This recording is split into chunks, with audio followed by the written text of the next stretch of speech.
the presidential ballot could get very crowded very quickly. This November, after months of speculation, the group No Labels met this morning to affix a label to its 2024 political plans. They're running.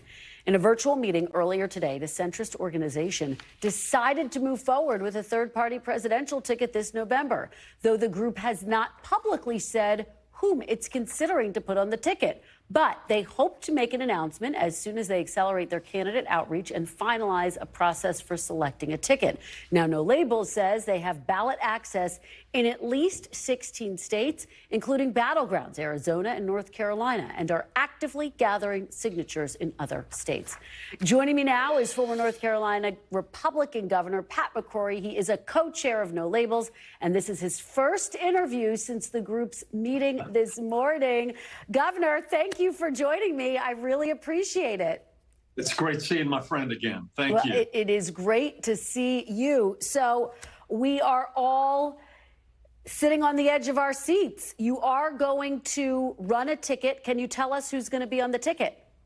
Well, let me first say Mike Rawlins, the former Democratic mayor of Dallas, did a great job in running a meeting with over 800 delegates who have worked with No Labels for years, representing every state in the union. And there was a clear consensus that if not now, when? We have a nation divided, and we have two presidential candidates in which 65 to 70% do not want to rematch, and in which each candidate, even at last night's speech, talked past the people, and they yelled at each other, and they acted as though this is a Democratic or Republican convention scenario. This is a time for governing. This is a time for problem solving. This is a time for civility. And that's what the delegates told us today. And so next week, next Thursday, No Labels will be announcing the process that we'll be using to select a presidential slate for the No Labels ticket. Well, let me try to push you a little bit to give us a name. The Wall Street Journal is reporting that No Labels is considering former Georgia Lieutenant Governor Jeff Duncan to lead the ticket. Is that true? I think it would be very inappropriate for me to start listing names of people considered, or people who are submitting their names to us, or people that we've reached out to, because that's been happening over the past several months. And if I start mentioning one name, then I have to mention a lot of names. So we'll look at people from government, from the military, and from business. And we look forward to telling you and the nation about that process, and then getting our delegates involved in that same decision. Listen, we have a chance to win this thing.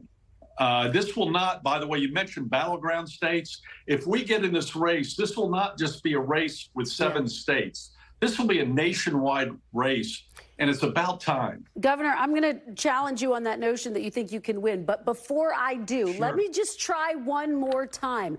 Do you rule out Jeff Duncan as a possibility? I'm not mentioning any names, whether in or out. You're not going to get me to do that, because there are a lot of good people that I think are qualified, would be great candidates, and to rule someone in or out would be totally inappropriate at this point in time. I'm an old recruitment manager from many years ago, and in recruiting, you have a large pool of candidates and then select the best from that pool of candidates, and that's what we're going to attempt to do. Well, let me ask you, you say you think you have a shot at winning. I have seen the polling like you have. It's yes, in the double digits in some cases, but you know as well as I do that a third-party candidate has never won a presidential election. So why would this moment be any...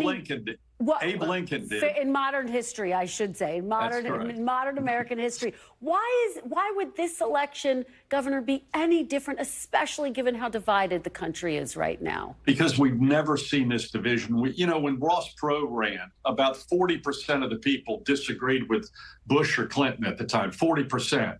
And at one time, Perot was leading in the surveys at 35%. And it's winner take all in each state. This is not a national campaign. This is a state-by-state campaign, winner take all, except for 2 states. So it's not who gets the 50% and who gets the plurality. of all the candidates involved. And right now, 65 to 70% of the people do not want a rematch. We've never seen that in American history. So to look back at American history is not benchmarking the right way. Governor, let me ask you this, because we heard this from No Label CEO Nancy Jacobson over the last couple of months. Last July, she told my colleague Vaughn Hilliard, quote, "We will not spoil for either side.